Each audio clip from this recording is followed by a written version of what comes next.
Australia and New Zealand have had some serious natural disasters almost a year apart. And what I find is that there is no worldwide hand in the hat and seeking aid. Now, in my blog on New Zealand, some New Zealand proud citizens were telling me that that's why they don't want us in our country because we like them to come along, go along, a bunch of jumping up and down. He says that they have been prudent and they have reserves set aside to take care of emergencies like the earthquake, and then again Australia with the same game. Uh, I don't know. Uh, they're going to loan. I'm not here, except there's some private, plea and getting some private help and so on.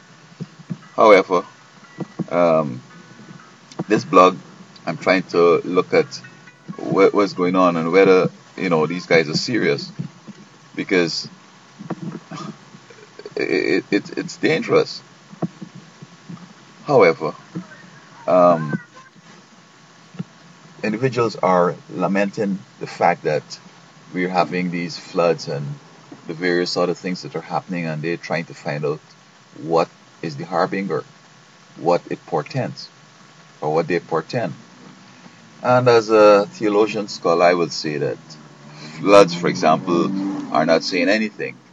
And I'm alluding to, and I know they're alluding to whether it's God's judgment or whatever. Because you recall in the last flood that engulfed the whole world, God said that in the end time He's not going to use water again. He's not going to flood the earth. He's going to use fire. And of course, it's for a different purpose. This is the last time He's going to execute judgment, and the whole purpose is to burn up all the dross and all the garbage and all the sinners and all them, and recreate a new earth so that humans could live here after coming back from heaven. But I also learned in my theological studies and from my favorite author that Satan has had over 6,000 years to study the environment and the natural laws. And I am going to suggest that he's using his agents on Earth to um, initiate certain activities which we have no clue about, but eventually will cause a whole bunch of calamities.